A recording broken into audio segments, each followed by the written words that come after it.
Mabu. This is Boo. Boo just paid $15 for a chicken wrap from a food truck. And because Boo has watched exactly 3 business videos, he immediately performs advanced financial analysis. $15 per wrap. 100 customers. That is $1,500 in one lunch. Do that twice a day, and Boo will be rich before the avocados turn brown. So Boo does what every responsible entrepreneur does. He ignores the owner, skips the research, and buys a truck. Unfortunately, Boo has not purchased a restaurant without rent. He has purchased a restaurant that can break down in traffic. Bana! Maki! The dream is not ridiculous. Americans really do love food that comes to them. The National Restaurant Association says nearly 3/4 of restaurant traffic now happens off premises. 47% of adults pick up takeout at least once a week, and younger customers are using takeout, drive-through, and delivery more often than they did a year earlier. A food truck appears to sit perfectly in the middle. It is more exciting than a delivery-only kitchen, more flexible than a restaurant, and visible enough to become a moving billboard. Industry estimates also put a full restaurant far above the cost of many food trucks. But the word that matters is not food. It is not even truck. The word that matters is throughput. How many profitable orders Boo can produce, sell, and hand through one tiny window before the crowd disappears. Boo's first menu has 23 items. Tacos, burgers, sushi, pizza, soup, a salad nobody ordered, and 1 banana because the designer lacked self-control. This looks like choice. Operationally, it is a hostage situation. Every extra item creates more ingredients, more storage, more prep, more ways to run out, and more food that can die quietly in a refrigerator. Inside a normal restaurant, a bad menu wastes money. Inside a truck, it also steals physical space. So Boo reduces the concept to one supply chain: crispy chicken, slaw, one sauce, and tortillas. Those same ingredients become a signature wrap, loaded fries, or a small bowl. Add one high-margin citrus drink and the menu is finished. The average ticket in our model is $15. Not because every food truck in America charges $15, but because this truck needs one clear number for the experiment. The menu is not a list of foods, it is a machine. If one ingredient cannot appear in several profitable items, it needs a very good reason to occupy Boo's refrigerator. Price also cannot begin with, the truck across the street charges $14, so Boo will charge $13. Boo has to price backward from the portion. Every scoop of chicken, cup of sauce, wrapper, napkin, and free side must live inside the food cost target. A popular item with a bad contribution margin only helps Boo lose money faster. The goal is not the cheapest line on the block. It is an offer customers understand at a price the operation can survive. Labato? Now Boo needs a truck.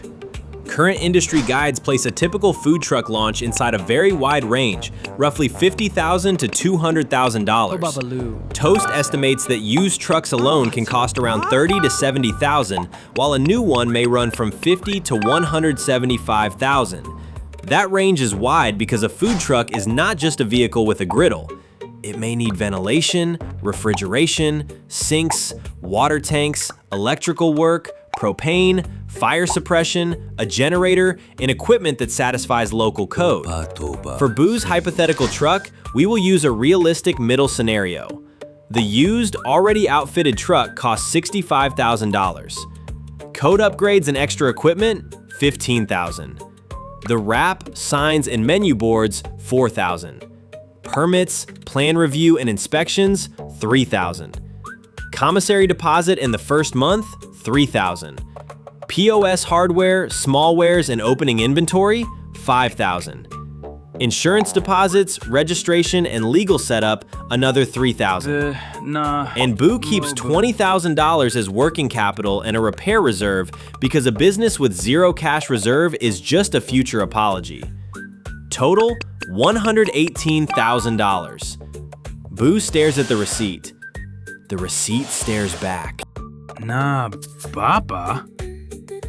Boo's next plan is simple. Park outside his apartment and start cooking. The government has notes. Food truck rules are local. A city may require a business license, health permit, food handler certification, fire inspection, parking permission, vehicle documents, and approval for the exact kitchen layout, and the rules can change from one city to the next. Los Angeles County provides a useful example. Mobile food facilities there must operate from an approved commissary or support facility. That is where food and supplies may be stored, utensils cleaned, water loaded, and waste removed. Storing the truck or its food at home is not approved. The county also requires approved toilet and hand washing access within 200 feet when a truck remains in one place for more than an hour, unless the agency approves something else. That is not a nationwide rule. It is the point. Before Boo buys a truck, Boo needs to know the rules of the actual block where he plans to sell. Otherwise, his mobile restaurant becomes a very expensive parked rectangle. Ruka. Mo. Before Boo can survive a lunch rush, he needs people. So he posts the easiest restaurant job ad ever. Good attitude, must enjoy wraps. Applications arrive. One candidate has never worked with food. Another is available Tuesdays, unless it rains. The strongest candidate wants a wage Boo forgot to include in his beautiful spreadsheet. Hiring is not finding the cheapest person. It is finding someone reliable when the line appears. Boo hires 2 helpers. They train on portions, temperatures, hand washing, the register, and closing. Those hours cost money while beginners are slower and mistakes still happen. Then Boo builds a schedule around prep, lunch peaks, events, and cleaning. But a name on a calendar is not guaranteed labor. At 5 in the morning, a helper texts, "Can't make it." Boo opens short-handed and suddenly he is cooking, restocking, fixing orders, and running the register. The line slows. Customers leave. Missing labor becomes missing sales. If the exhausted helper quits, Boo pays to recruit and train all over again. Payroll is not just the hourly wage. It is payroll burden, training, schedule gaps, overtime risk, and turnover. Reliable people cost money. Unreliable staffing can cost the whole lunch rush. Rama. Still short-handed, Boo starts the day at the commissary. He receives ingredients, washes produce, portions chicken, mixes sauce, fills the water tank, loads packaging, and checks temperatures. Then he drives to the location, finds the legal parking spot, starts the generator, opens the window, cooks, serves, restocks, handles payments, and tries not to melt beside the fryer. After service, he drives back, unloads waste, cleans every food contact surface, counts inventory, closes the register, and prepares tomorrow's order. The truck may sell for 6 hours. The business can consume 12 to 14, and location is not scenery. Location is demand. A perfect wrap in an empty parking lot is inventory. An average wrap outside a packed brewery can become dinner. Boo does not need one lucky crowd. He needs repeatable locations, predictable service windows, and enough speed to move the line before customers walk away. He also needs to understand the shape of the day. 20 customers spread across 4 hours may feel busy because Boo is always doing something. Financially, it is still only 5 orders per hour. A lunch rush can produce most of the day's revenue in a short window, which means one slow payment terminal, one complicated customization, or one missing helper can destroy sales that cannot be recovered at 3 in the afternoon. This is why a smaller menu can make more money even when it offers fewer ways to make money.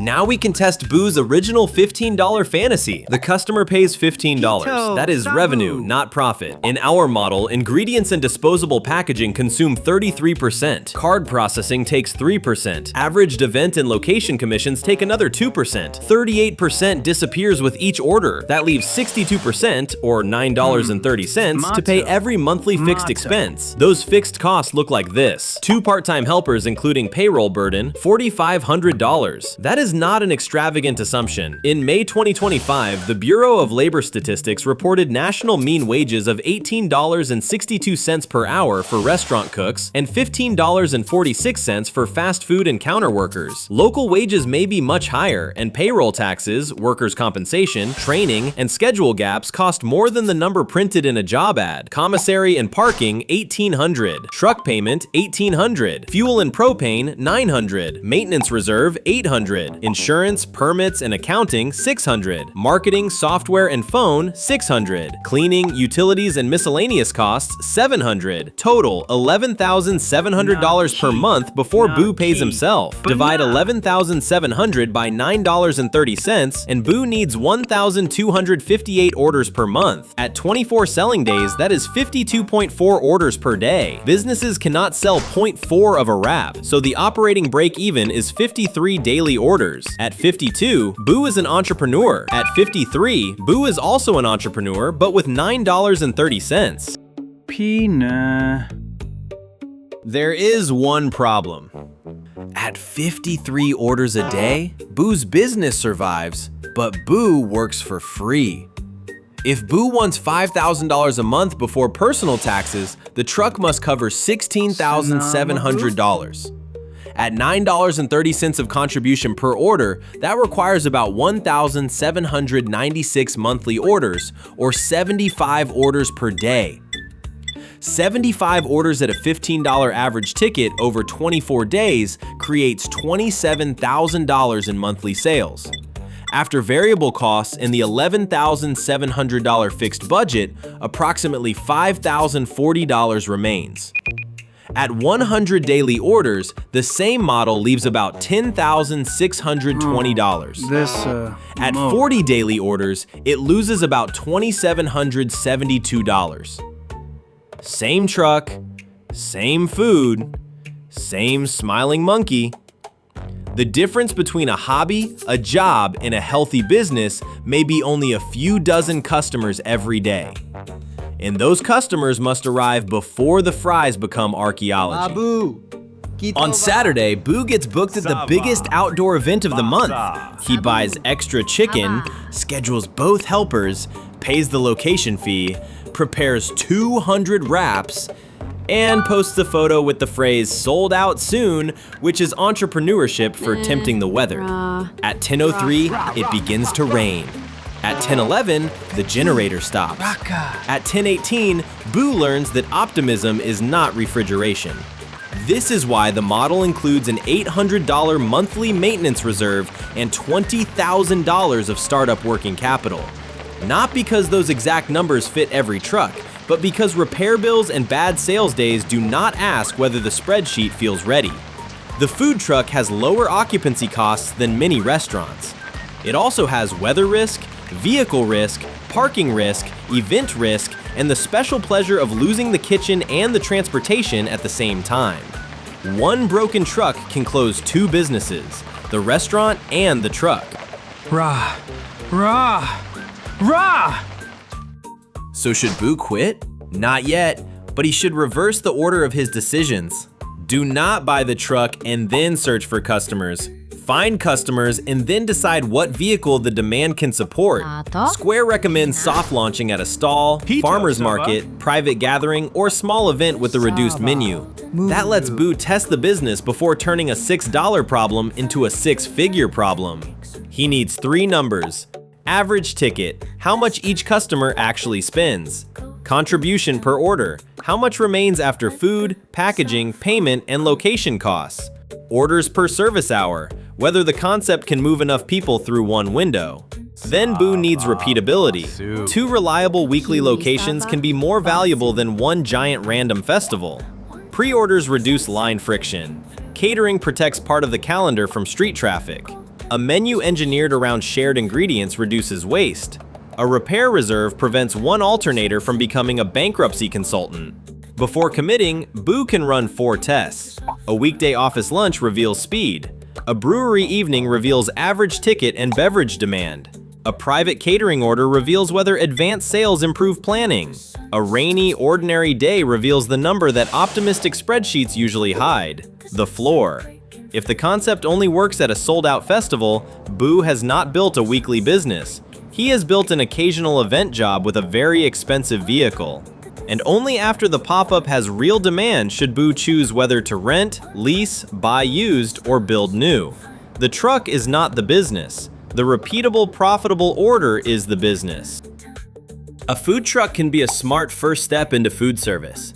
It can test a concept, follow demand, build a local brand, and cost far less than many full restaurants. But it is not easy money on wheels. It is a tiny restaurant, a commercial vehicle, a regulated kitchen, and a daily logistics puzzle packed into the same hot metal box. In Boo's model, the first 53 orders keep the business alive. The next 22 finally pay Boo.